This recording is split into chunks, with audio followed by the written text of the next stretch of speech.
دیکھیے ایک انڈیویجول کو فرض کیجئے، ایک انسان، میں بھی ایک فرد ہوں، آپ بھی ایک فرد ہیں، زید، بکر، عمر سب ایک فرد ہیں۔ ایک فرد پر اس کی شخصیت جو ہے اس کے دو رخ ہیں۔ کچھ حالات اس پر وارد ہوتے ہیں، تکلیف آ گئی، کوئی مسرت کا موقع آ گیا، بیماری آ گئی، صحت ہو گئی، کوئی مقدمہ اچانک آ پڑا، کہیں ایکسیڈنٹ ہو گیا، ٹانگ ٹوٹ گئی، کوئی عزیز فوت ہو گیا، کوئی بہت بڑا لاس ہو گیا، یا کوئی بہت بڑا اچانک گین ہو گیا۔ یہ چیزیں ہیں جو اس پر وارد ہو رہی ہیں۔ یہ تمام چیزیں ہیں جن سے انسان تأثر قبول کرتا ہے، یہ اس پر مؤثر ہیں، اثر انداز ہوتی ہیں۔ یہ اس کی شخصیت کا ایک ریسیپینٹ پہلو ہے، وصول کرنے والا، کہ خارج سے حالات اور کیفیات اس پر وارد ہو رہی ہیں۔ اس کی انڈیویجول شخصیت کا دوسرا پہلو کیا ہے؟ اس سے کچھ اعمال صادر ہو رہے ہیں۔ یہ صدور، صادر ہونا، یہ اس سے خارج ہو رہا ہے۔ اس کے ہاتھوں سے کوئی عمل ہوا ہے، اس کی آنکھ کچھ دیکھ رہی ہے، اس کے پاؤں کہیں چل رہے ہیں، اس کا ذہن کوئی نقشہ بنا رہا ہے، کوئی عزائم جو ہے اس کو پروان چڑھا رہا ہے، امنگیں ہیں، ولولے ہیں۔ یہ مختلف اعضاء و جوارح ہیں جس سے اس کے اعمال صادر ہوتے ہیں۔ انسانی شخصیت کو ایک انڈیویجول کی حیثیت سے فرض کر کے اس کے یہ دو اسپیکٹ سامنے رکھ لیجئے۔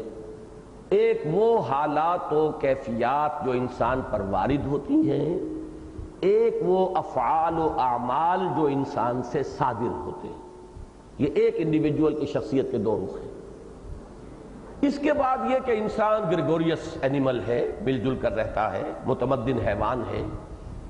اب اس کی انڈیویجول شخصیت کے گرد کچھ غلاف ہیں، کچھ رشتہ داریاں ہیں جن میں یہ جکڑا ہوا ہے۔ کسی کا یہ بیٹا ہے، کسی کا باپ ہے، کسی کا بھائی ہے، کسی کا شوہر ہے، یا کوئی کسی کی بیوی ہے، کسی کی ماں ہے، کسی کی بیٹی ہے، کسی کی بہن ہے، پھر قبیلہ ہے، قبیلے کے بعد قوم ہے۔ یہ ایک جکڑ بند ہے، ایک معاشرتی تعلقات کا، علائق دنیاوی کا، جس میں انسان بندھا ہوا ہے۔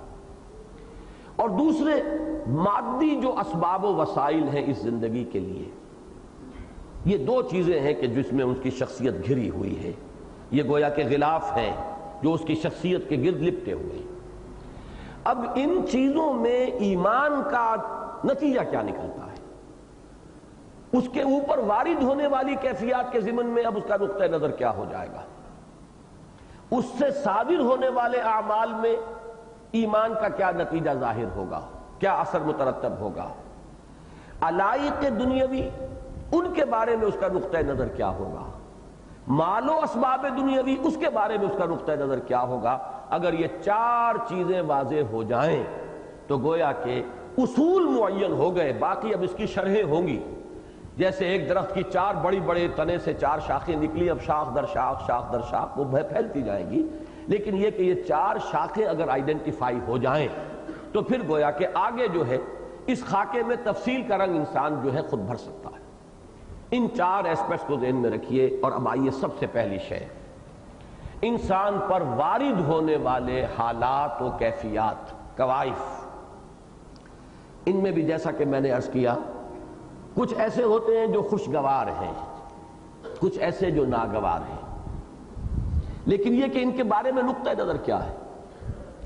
ایک شخص کے جو خدا کو یا جانتا نہیں، اللہ کو مانتا نہیں، یا مانتا ہے تو سرسری طور پر مانتا ہے، وہ اس کے دل کے اندر اس کی معرفت جو ہے وہ جاگزی نہیں ہوئی، وہ کیا سمجھے گا جو کچھ ہو رہا ہے کوئی اندھا بہرا مادہ ہے، کوئی قوتیں ہیں، فزیکل فورسز ہیں، ان کا انٹرپلے ہے، اس سے یہ حالات و واقعات وجود میں آ رہے ہیں۔ اس پہ مجھے کبھی مصیبت آ جاتی ہے، کبھی تکلیف آ جاتی ہے، کبھی سیلاب آ گیا ہے، کبھی کوئی اور ہے، گھر میں آگ لگ گئی ہے، کوئی عزیز میرا فوت ہو گیا ہے۔ اب ایک ایسا شخص جو ہے، پھر یہ کہ جو کچھ اس پر بیت رہی ہے، خوشی والی چیزوں سے وہ اتنا متاثر نہیں ہوتا، فخر و غرور پیدا ہو جائے گا، لیکن تکلیف دہ شے جو ہے اس سے وہ بہت متاثر ہوتا ہے، اس کے اعصاب پر اس کا بڑا دباؤ پڑتا ہے، اس کا وہ اثر قبول کرتا ہے۔ اور یہ چیزیں جو ہے ظاہر بات ہے کہ ایک سلسلہ اسباب ہے جس سے ہو کر آ رہی ہیں۔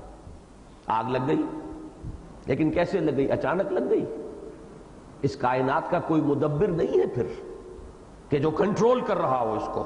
اگر اچانک لگ گئی، خود بخود لگ گئی، تو اس کا تو مطلب یہ ہے کہ اس کائنات میں یہ جو قوتیں ہیں از خود کار فرما ہے، کسی کا ارادہ، کسی کی مشیت اسے کنٹرول نہیں کر رہا. تمہارا عزیز کوئی فوت ہو گیا تو کیا خود بخود فوت ہو گیا، یا یہ کہ کوئی یحیی و یمیت جو اس سورہ مبارکہ کی پہلی آیت میں آیا، لہ الحمد لہ الملک و لہ الحمد، اور سورہ حدید میں آیا یحیی و یمیت، وہی زندہ رکھتا ہے وہی مارتا ہے. اگر یہ یقین ہے تو اگر کوئی فوت ہو گیا، کوئی اور تکلیف آ گئی، تو کیا اس کے اذن کے بغیر آ گئی؟ اگر اس کے اذن میں ہے، اس کی مشیت میں ہے، اس کی اجازت سے ہوا ہے، تو کیا وہ اندھا بہرا ہے معاذ اللہ؟ کیا وہ تمہارا دشمن ہے؟ کیا وہ تمہارا بدخواہ ہے؟ معاذ اللہ ثم معاذ اللہ. جو بھی کچھ ہو رہا ہے اس کے اندر کوئی نہ کوئی خیر مضمر ہے، کوئی بھلائی ہے. اگرچہ تمہیں اپنی بھلائی نظر نہیں آتی، تم شارٹ سائٹڈ ہو، تم صرف سامنے کی چیز دیکھ رہے ہو، دور کی بات نہیں دیکھ رہے. عسیٰ ان تحبوا شیئا وہو شر لکم وعسیٰ تکرہوا شیئا وہو خیر لکم. ہو سکتا ہے کہ کوئی شے تم پسند کرو درحال ہے کہ اس میں تمہارے لیے برائی ہے، شر ہے، اور ہو سکتا ہے کہ کوئی چیز تمہیں ناگوار ہو اور حقیقت میں وہی تمہارے لیے خیر ہو. واللہ یعلم وانتم لا تعلمون، اللہ جانتا ہے تم نہیں جانتے. اب دیکھیے ایٹیچیوڈ بدلے گا جیسے جیسے یہ حقائق انسان پر منکشف ہو رہے ہیں. اب اس کا ان حوادث، ان واقعات، ان مصائب، ان مشکلات، ان تکالیف کے بارے میں نقطہ نظر بدلتا چلا جائے. اس میں اب شکوہ اور شکایت اور جھنجھلاہٹ نہیں ہوگی، بلکہ وہ کیفیت پیدا ہوگی جس کا نام ہے تسلیم و رضا. جو ہو رہا اس کائنات میں بغیر اذن رب نہیں ہوا، چاہے کتنے ہی واسطوں سے ہو کر ہوا ہو، کتنے ہی سلسلہ اسباب درمیان میں انٹروین کر رہا ہو، اصل مسبب الاسباب اللہ ہے. اس کے اذن کے بغیر پتہ تک جنبش نہیں کرتا. تو جو مجھ پر آیا وہ اس کی مرضی اور اس کی اجازت کے بغیر نہیں آیا، اور وہ میرا دوست ہے، میرا خیر خواہ ہے، میری بھلائی چاہتا ہے، وہ میری خیر اور میری بھلائی سے مجھ سے زیادہ واقف ہے. لہذا چاہے فی الفور کوئی شے مجھے ناگوار محسوس ہو رہی ہے، لیکن مجھے اسے کسی شکوے اور شکایت کے بغیر پورے تسلیم و رضا کی کیفیت کے ساتھ قبول کرنا چاہیے. یہ ہے ایمان کا پہلا نتیجہ ان حوادث کے بارے میں کہ جو انسان پر وارد ہوتے ہیں. اگرچہ لفظ دیکھیے یہاں آیا ہے ما اصاب من مصیبت، نہیں پڑتی کوئی پڑھنے والی. اصابہ یصیبو، کسی چیز کے اوپر واقع ہو جانا، جو ہم پر حالات واقع ہو رہے ہیں. لفظاً اس میں اطلاق ہوگا دونوں چیزوں پر، چاہے وہ ہمارے لیے دل خوش کن ہے اور چاہے وہ ہمارے لیے ناگوار ہے. پڑھنے والی شے ہے جو آ رہی ہے، ما اصاب من مصیبت. لیکن ہم اردو میں مصیبت کا لفظ جو ہے وہ استعمال کرتے ہیں صرف اس شے کے لیے، اور عربی میں بھی غالب استعمال اسی کے لیے ہے کہ جو ناگوار ہے، تکلیف دہ ہے، انسان کے لیے پسندیدہ کیفیت نہیں ہے. لیکن لفظاً جان لیجئے کہ یہ کور کرتا ہے دونوں کو. جو بھی واقعہ ہوا ہے، جو بھی حادثہ ہوا ہے، جو بھی آپ پر ایک صورت جو ہے واقع ہو گئی ہے، ما اصاب من مصیبت الا باذن اللہ. اگر آپ مانتے ہیں کہ اللہ قادر مطلق ہے، اس کائنات کا کنٹرول اس کے ہاتھ میں ہے، سورہ حدید کے الفاظ یاد کیجئے، هو الذی خلق السماوات والارض فی ستۃ ایام ثم استوى علی العرش. تخت حکومت پر متمکن ہے. سورہ سجدہ جو حضور صلی اللہ علیہ وسلم جمعے کی صبح فجر کی نماز میں پڑھا کرتے تھے، یدبر الامر من السماء الى الارض.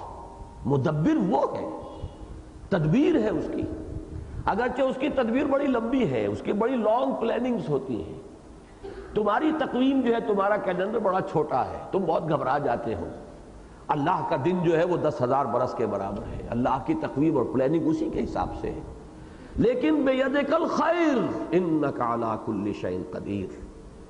وہ جو کچھ کر رہا ہے اور جو کچھ ہو رہا ہے چاہے بظاہر میرے یا آپ کے لیے وہ شر بن گیا ہو، لیکن حقیقت میں کوئی نہ کوئی ان دی لانگ رن آخر کار اس کے اندر سے خیر برآمد ہوگا۔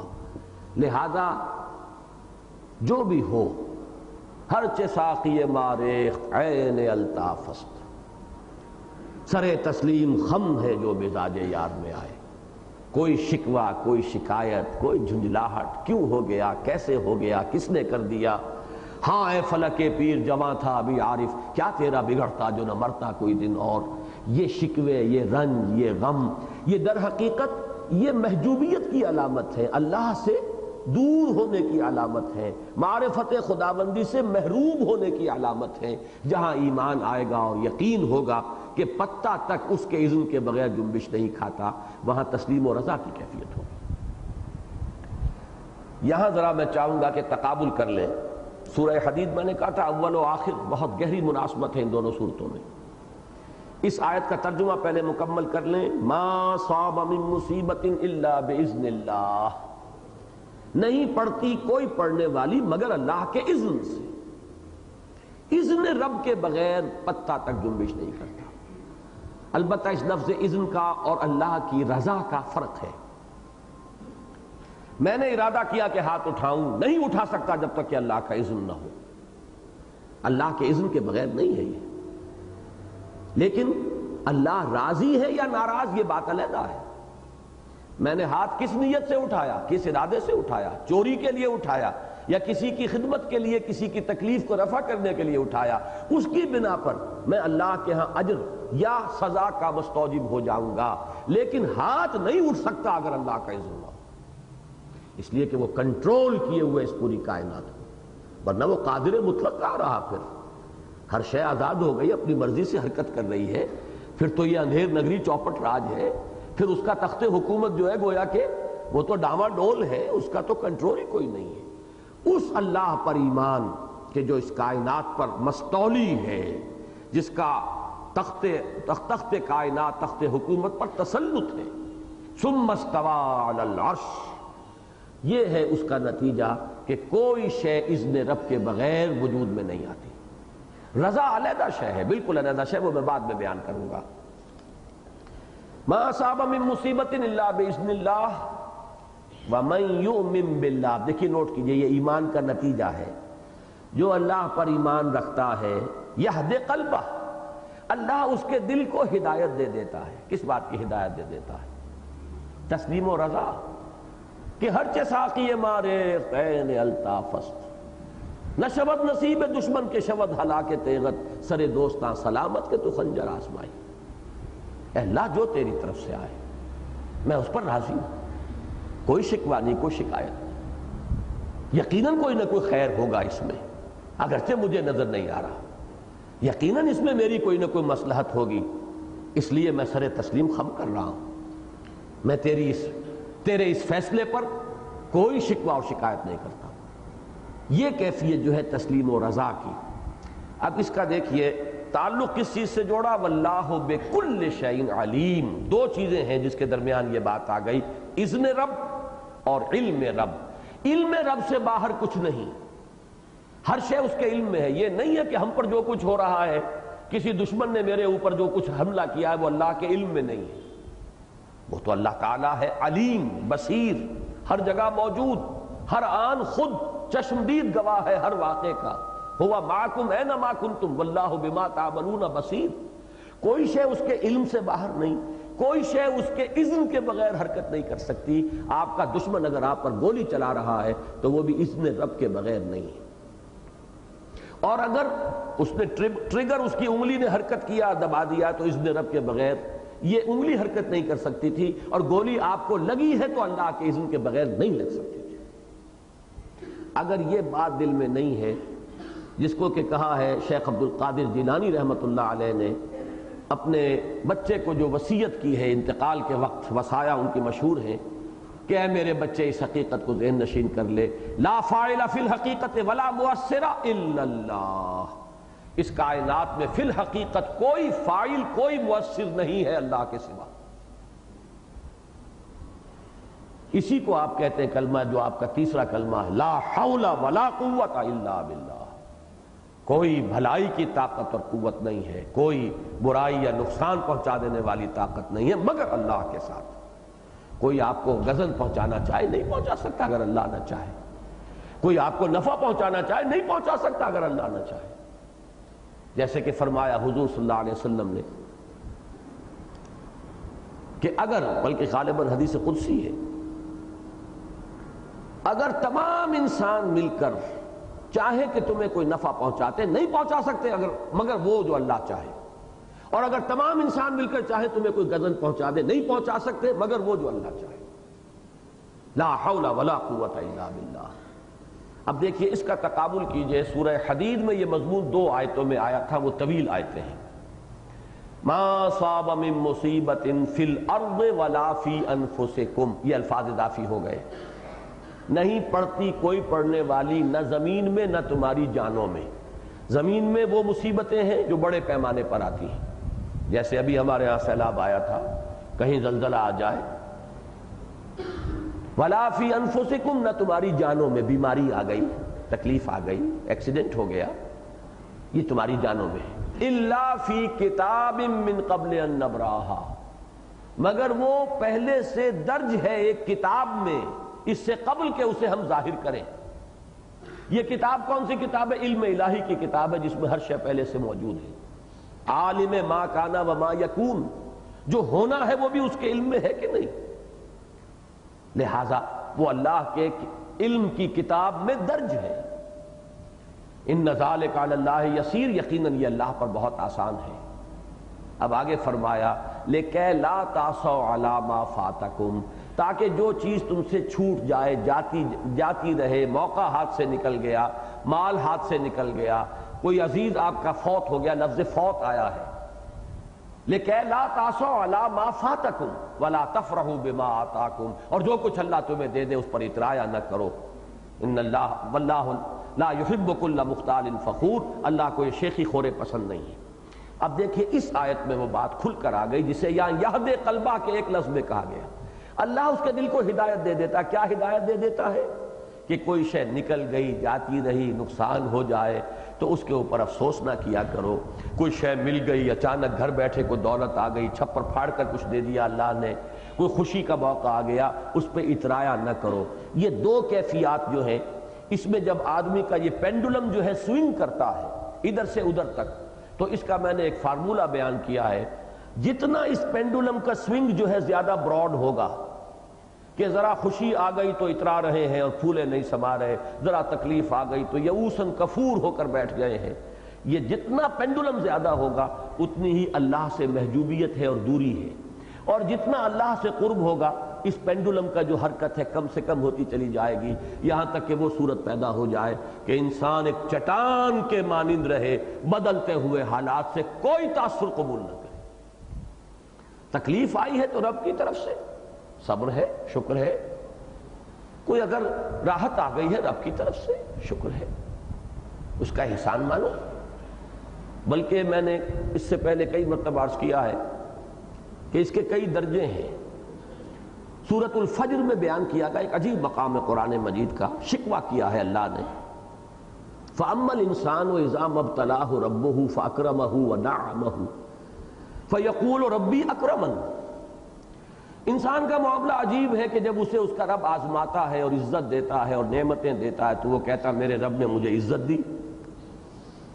وَأَمَّا إِذَا مَا ابْتَلَاهُ فَقَدَرَ عَلَيْهِ رِزْقَهُ، جب اس کو آزماتا ہے اس کے رزق کی تنگی کر کے، فَيَقُولُ رَبِّي أَهَانَنِ، تو کہتا میرے رب نے مجھے رسوا کر دیا، ذلیل کر دیا۔ کلا، ہرگز نہیں۔ بتائیے اس میں کیا خطا ہے، کیا غلطی ہے؟ وہ عزت کو بھی اللہ کی طرف منسوب کر رہا ہے اور ذلت کو بھی اللہ کی طرف منسوب کر رہا ہے، شرک تو نہیں کیا نا۔ ایک گمراہی تو یہ ہوتی کہ وہ کہتا یہ جناب مجھ پر فلاں دیوتا کی نظر کرم ہو گئی ہے، یہ تو لکشمی بائی کی کرپا سے مجھے یہ دولت مل گئی ہے، اب تو شرک ہو گیا۔ یا فلاں مجھ پہ ناراض ہو گیا دیوتا، یا فلاں بزرگ جو ہیں ان کا غضب آ گیا ہے تو مجھے یہ نقصان پہنچ گیا، یہ شرک ہو گیا۔ یہ تو ہوا ضل ضلالا بعیدا، یہ تو دور کی گمراہی میں انسان نکل گیا۔ اس سے آگے آئیے تو ہدایت پہ آیا ہے یہ شخص جو کہہ رہا ہے کہ اللہ نے عزت دی، اللہ نے ذلت دی، یہ تو ہدایت ہے، اس پہ شکوہ کہے گا اللہ کیوں اس پر تنقید کر رہا ہے؟ اس کے اعتبار سے ہدایت ہے۔ دیکھیے سیڑھی ہے، وہ ممبر کی 4 سیڑھیاں اگر ہیں تو نچلی سے اوپر والی جو ہے وہ پہلی کے مقابلے میں بلند ہے، تیسری کے مقابلے میں پست ہے۔ لَتَرْكَبُنَّ طَبَقًا عَنْ طَبَقٍ، ہدایت بھی درجہ بدرجہ آتی ہے اور ضلالت اور گمراہی بھی درجہ بدرجہ بڑھتی ہے۔ تو درمیانی سیڑھی پہلی کے مقابلے میں بلند اور تیسری کے مقابلے میں پست۔ تو شرک کے مقابلے میں تو یہ ہدایت ہے کہ اس نے کہا کہ میرے رب نے مجھے عزت دی، یہ مجھے دولت دی، مال دیا، عزت دی، رب نے دی، اس کے مقابلے میں ہدایت ہے۔ اگر اس کو تنگی آ گئی، مصیبت آ گئی، کوئی فاقے آ گئے تو میرے رب نے مجھے رسوا کر دیا، اس شرک کے مقابلے میں ہدایت ہے۔ لیکن اس اعتبار سے ابھی گمراہی کے اندر انسان مبتلا ہے کہ یہاں کا یہ سراب اور دھوکہ جو ہے اس میں مبتلا ہے، یہاں کی عزت عزت نہیں اور یہاں کی یہ رسوائی رسوائی نہیں، جو ہم نے پہلے رکوع میں پڑھا ذالک یوم التغابن، عزت کا اور ذلت کا فیصلہ تو اس دن ہوگا۔ یہ دونوں تو آزمائش ہے، کبھی دے کر آزمایا، کبھی لے کر آزمایا، کبھی چھین کر آزمایا، کبھی کوئی رحمت نازل فرما کر آزمایا، دونوں آزمائش آزمائش ہونے کے اعتبار سے برابر۔ دیکھیے اس آیت میں یہی وجہ ہے کہ اس میں لفظ ابتلا دونوں میں آیا، فَأَمَّا الْإِنسَانُ إِذَا مَا ابْتَلَاهُ رَبُّهُ، رب نے تو آزمایا تھا، کچھ دنیا کی دولت دے دی، کچھ مال اسباب دے دیا، وہ سمجھ بیٹھا مجھے عزت مل گئی، عزت نہیں ہے یہ تو امتحان ہے، آزمائش ہے۔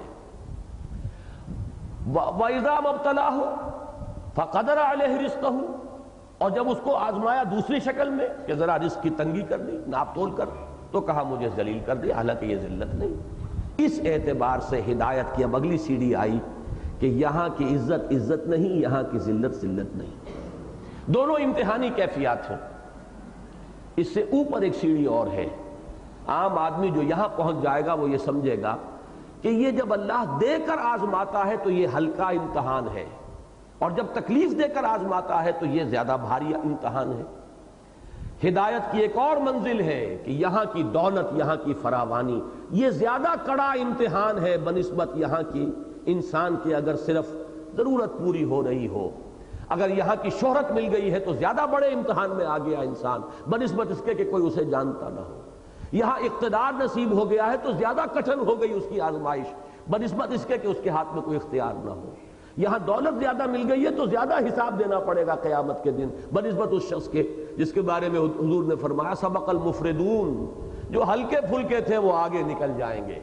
یہ جو بھاری بھرکم ساز و سامان لیے بیٹھے ہیں، ان کا تو جب انکم ٹیکس والے حساب لینے بیٹھتے ہیں تو دن میں تارے نظر آ جاتے ہیں، جب اللہ کے ہاں حساب دینا پڑے گا تو ہوش ٹھکانے آ جائیں گے۔ وہ جو یہاں ہلکے پھلکے تھے وہ نکل جائیں گے، اس لیے کہ ان کا حساب اتنا ہی ہلکا ہو۔ اسی کی مثال ہے امام احمد ابن حنبل کے طرز عمل میں رحمہ اللہ، جب ان پر کوڑے برس رہے تھے اور وہ مار پڑ رہی تھی جس کے بارے میں کہتے ہیں کہ ہاتھی کو وہ مار ماری جاتی تو وہ بھی بلبلا اٹھتا، اس وقت وہ روئے نہیں، آنکھوں میں آنسو نہیں آئے، برداشت کیا۔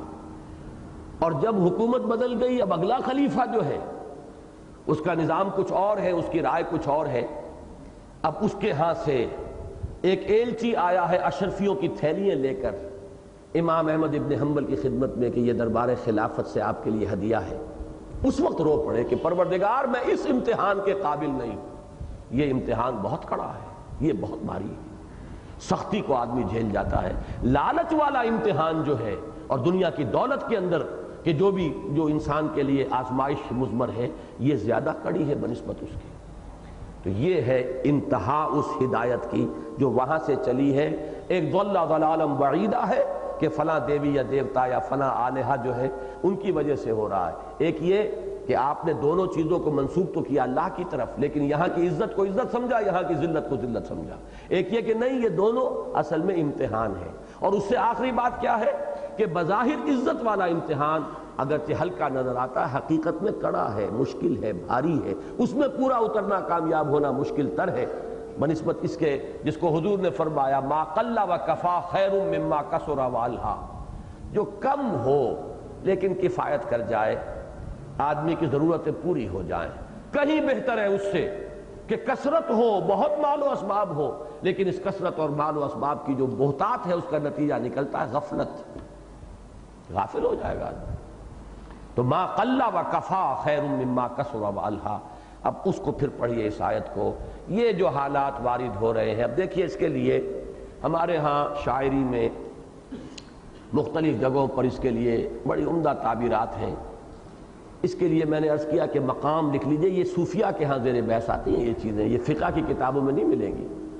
فقہ کی کتابوں میں کتاب الطہارت ہے، کتاب المیاہ ہے، کتاب الصلاۃ ہے، وہ ظاہر شریعت سے بحث کرنے والی چیزیں ہیں۔ یہ باطنی کیفیات ہیں انسان کے اندر کی، ان میں آپ کو ملے گا ایک مقام، مقامات کہلاتے ہیں یہ صوفیہ کے ہاں، ایک مقام تسلیم و رضا، جو آ رہا ہے اس پر شکوہ نہ ہو، اس لیے کہ اللہ کے اذن کے بغیر نہیں ہے، اور یقیناً اس میں کوئی نہ کوئی ہمارا خیر ہے، چاہے اس وقت وہ چیز ہمیں بڑی ناگوار محسوس ہو رہی ہے۔ ایمان باللہ کا یہ تقاضا ہے۔ اسی لیے دیکھیے اکبر الہ آبادی نے کہا، بڑا پیارا شعر ہے،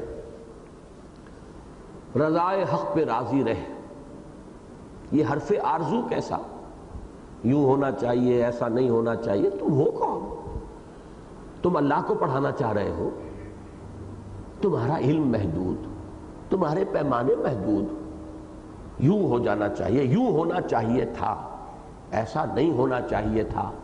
آپ ہے کون؟ آپ کیسے کہہ سکتے کہ نہیں ہونا چاہیے تھا؟ رضائے حق پہ راضی رہے، یہ حرف آرزو کیسا، خدا خالق، خدا مالک، خدا کا حکم تو کیسا، تم ہو کون؟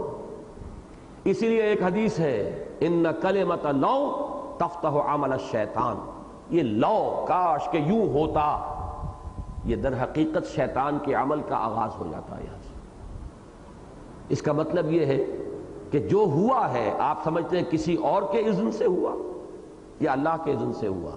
اللہ کے اذن سے ہوا۔ جب تک کوئی شے ہوئی نہیں ہمیں نہیں معلوم کہ اللہ کا اذن کس شے میں ہے، جب ہو گئی تو اب تو ثابت ہو گیا ایک موحد کے نزدیک کہ اللہ کا اذن یہی تھا۔ جب اللہ کا اذن یہ تھا تو بندے کی حیثیت سے تمہارا کام تسلیم و رضا ہے، رضائے حق پہ راضی رہے، یہ حرف آرزو کیسا، خدا خالق، خدا مالک، خدا کا حکم تو کیسا۔ یہی شعر میں نے سنایا آپ کو، مولانا محمد علی جوہر مرحوم ایک دفعہ جیل میں گئے، ایک بچی جوان بیمار ہوئی، فوت ہو گئی، دوسری مرتبہ جیل میں گئے، دوسری جوان بچی اسی مرض میں مبتلا ہوئی۔ اب آپ جیل میں اس باپ کی قلبی کیفیت کا تصور کیجئے، وہاں سے ایک نظم لکھ کر بھیجی ہے، وہ طویل نظم ہے، آخری شعر اس کا یہ ہے، تیری صحت ہمیں منظور ہے لیکن اس کو نہیں منظور تو پھر ہم کو بھی منظور نہیں۔ اللہ چاہتا ہے، ٹھیک ہے، اسی کو صوفیہ کہتے ہیں، کل میت فی عید الغسال، ایسے ہو جاؤ جیسے کہ میت ہوتی ہے غسال کے ہاتھ میں، جو ہو رہا ہے اللہ کے اذن سے ہو رہا ہے، اس پر شکوہ شکایت کیا؟ Why to resist? نہ ریزسٹ ایکچول ہوگا اور نہ ریزسٹ دل میں ہونا چاہیے، کوئی اس پر رنج اور غم اور صدمہ اور یہ اور وہ، یہ چیز در حقیقت علامت ہے دوری، محجوبیت، اللہ کی معرفت سے محرومی کی۔ اقبال گئے ہیں اس میں آخری کلائمیکس پر، ان کا شعر جو ہے میرے نزدیک چوٹی کا شعر ہے، برو کشید ز پیچا کہ ہست و بود مرا، چوک دہا کے مقام رضا کشود مرا۔ یہ مقام رضا نے میرے کیسے کیسے عقدے حل کر دیے کہ جو ما شاء اللہ کانا وما لم یشاء لم یکن، جو اللہ نے چاہا وہ ہوا اور جو اللہ نے نہیں چاہا وہ ہو ہی نہیں سکتا تھا۔ تو ہم کاہے کے لیے بیٹھ کر اپنے اس رنج اور غم اور پیچ و تاب، برو کشید ز پیچا کہ ہست و بود مرا، اس پورے پیچ و تاب سے مجھے تو باہر نکال لیا، کہ اقدہا کے مقام رضا کشود مرا۔ یہ بات اب میرے تو چونکہ یہ دل پسند موضوعات میں سے ہے، یہ ایمان کے وہ حقائق ہیں کہ جو بدقسمتی سے بالکل، اب چونکہ ہمارے ہاں ہو گئی اسپیشلائزیشن، ان چیزوں سے بحث کی صوفیہ نے، اور صوفیہ سے اس دور میں جو ہے بعد ہے، اس لیے کہ تصور میں بہت سی چیزیں غیر اسلامی بھی آ گئیں، لہذا جدید جو ذہن ہے، خاص طور پر ایکٹیوسٹ جو تحریکیں چلا رہے ہیں لوگ، ان کا اکثر و بیشتر جو ان کا حلقہ ہے وہ تصوف سے بڑی قد رکھتا ہے اور بعد ہے اسے۔ اس بعد میں جہاں وہ غلط چیزوں سے بچ گئے، وہاں یہ جو ہیرے موتی تھے اس تصوف کے دامن میں، اس سے بھی انسان محروم ہو کر رہ گیا ہے۔ یہ چیزیں ہماری بحث ہی سے خارج ہو گئی ہیں، اس لیے میں پورے شد و بد کے ساتھ، پورے زور شور کے ساتھ ان چیزوں کو بیان کرتا ہوں کہ یہ جو سورہ حدید میں کہا گیا ما صاب من مصیبت فی الارض ولا فی انفسکم الا فی کتاب من قبل ان نبراها ان ذلک علی اللہ یسیر لکی لا تعصوا علی ما فاتکم ولا تفرحوا بما آتاکم واللہ لا یحب کل مختال فخور۔ یہاں فرمایا ما صاب من مصیبت الا باذن اللہ ومن یؤمن باللہ یہد قلبہ واللہ بکل شیء علیم۔ یہ کون سی عظیم حقیقت ہے کہ جن کو یہاں بیان کیا جا رہا ہے۔ اس میں ایک مغالطہ نہیں ہونا چاہیے، وہ میں ذرا بیان کر دوں۔ یہ جو درمیان کا سلسلہ اسباب ہے، میں نے اس وقت جو توحید کا ایک آخری نتیجہ ہے وہ بیان کیا ہے، لیکن اس میں نفی نہیں ہے ان اسباب کی۔ ایک شخص نے آپ کو پتھر مارا، اس ایک ایکشن میں دو کمپوننٹس ہیں۔ ایک اس شخص کا ارادہ ہے آپ کو پتھر مارنے کا، اس نے اٹھا کر پتھر مارا۔ ایک اس میں اللہ کا اذن شامل ہے۔ اس دوسرے حصے کی نفی نہیں ہے۔ دنیا کا نظام اس پر قائم ہوگا، آپ قصاص لے سکتے ہیں، آپ بدلہ لے سکتے ہیں، آپ جو مجرم ہیں ان کو کیفر کردار تک پہنچا سکتے ہیں، آپ انتقام لے سکتے ہیں، اس کی نفی نہیں ہے۔ لیکن یہ جان لیجئے کہ جس شخص نے آپ کو پتھر مارا، لاکھ کوشش کرتا، اللہ نہ چاہتا تو آپ کو پتھر نہ لگتا۔ کوئی شخص کتنا ہی اچھا نشانہ باز ہے، وہ آپ کو گولی مارتا، اللہ نہ چاہتا تو گولی آپ کو نہ لگتی۔ اس کا گولی مارنا ایک حصہ ہے اس عمل کا، اور آپ کو اس گولی کا لگ جانا بالفعل یہ دوسرا حصہ ہے۔ اس میں یہ دو کمپوننٹس ہیں، ایک اس شخص کا ارادہ، اس کا فعل۔ یہ چونکہ ارادی فعل ہے لہذا وہ مکلف ہے جزا و سزا کا۔ نیک کام کیا ہے اسے جزا ملے گی، برا کام کیا ہے سزا ملے گی۔ اللہ تعالیٰ کی مشیت اس کے ساتھ دوسرا کمپوننٹ ہے۔ اب آپ ان دونوں کو نگاہ میں رکھیں۔ دنیا میں تو فرمایا گیا وَلَكُمْ فِي الْقِصَاصِ حَيَاةٌ يَا أُولِي الْأَلْبَابِ، اے ہوش مندو قصاص میں زندگی ہے۔ آپ کے ایک شخص نے تھپڑ مارا ہے، اگر آپ اس کو جوابی تھپڑ رسید نہیں کریں گے، اس کا حوصلہ بڑھ جائے گا، وہ کسی اور کو بھی جا کر لگائے گا، اس کو تھپڑ رسید ہو جائے گا تو آگے کے لیے ہوش اسے آ جائے گا۔ تو دنیا کا نظام جو ہے وہ تو قصاص پر مبنی ہے۔ البتہ یہ ہے کہ دل کی اندر کی کیفیت کہ یہ جو تھپڑ آیا ہے یہ میرے رب کے اذن کے بغیر نہیں آیا مجھے، یہ دل کی کیفیت کا معاملہ ہے، یہ اندرونی معاملہ ہے، قانون اس سے بحث نہیں کرے گا۔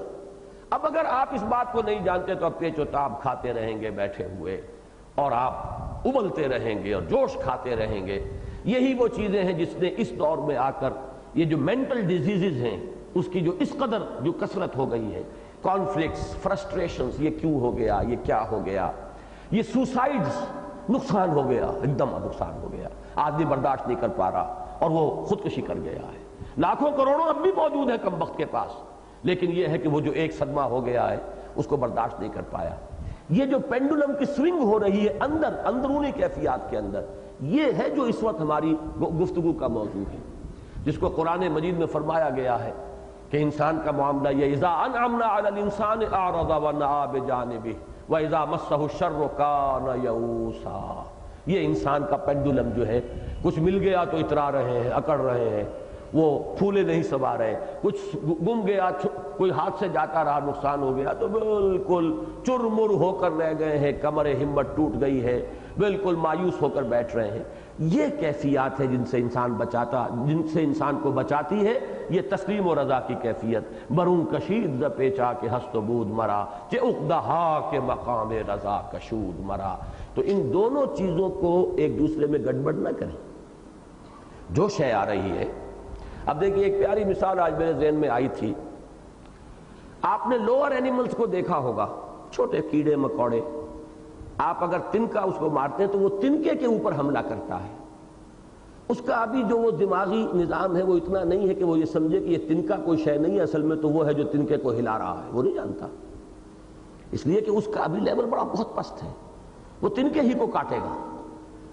لیکن ذرا سانپ اور کتے پر، یہ اب ایوولوشن کی ہائر سٹیج پر آ گئی ہے، آپ لاٹھی ماریے وہ سانپ لاٹھی پر نہیں آئے گا، آپ پر آئے گا. اسے معلوم ہے لاٹھی کوئی شے نہیں ہے، جس کے ہاتھ میں یہ لاٹھی ہے وہ ہے میرا دشمن. کتا جو ہے اس لاٹھی کے اوپر منہ نہیں مارے گا، وہ آپ کے اوپر آئے گا، اس لیے اسے معلوم ہے یہ لاٹھی کوئی شے نہیں، اصل لاٹھی والا ہے. اسی طرح سمجھ لیجئے اس کائنات میں ایک ہے بہت بڑا لاٹھی والا، اور یہ سب جو کچھ ہے ذرائع، وسائل و اسباب، یہ سب در حقیقت اس کے ہاتھ میں ہے. قبضہ قدرت جس کو ہم کہتے ہیں، اس کے قبضہ قدرت میں ہے یہ پورا سلسلہ اسباب و علل. لہذا فاعل حقیقی تو اس کے سوا کوئی نہیں، مؤثر حقیقی تو اس کے سوا کوئی نہیں. اور اس سے آپ کا رشتہ اگر دوستی کا قائم ہو گیا ہے تو تسلیم و رضا کہ ہر چه ساقی ماریخت عین الطافس، نہ شود نصیب دشمن کے شود ہلاک تیغت، سر دوستہ سلامت کے تو خنجر آزمائی. یہ اس کا منطقی نتیجہ ہے. باقی یہ ہے کہ یہ اسباب جو دنیا کے ہیں درمیان کے، ظاہر بات ہے کہ لاٹھی ہی پر قیاس نہ کیجئے. ایک شخص نے آپ کو گولی ماری ہے، وہ قصاص قانون اس کا نظام اپنی جگہ پر رہے گا، اس کی نفی نہیں ہے.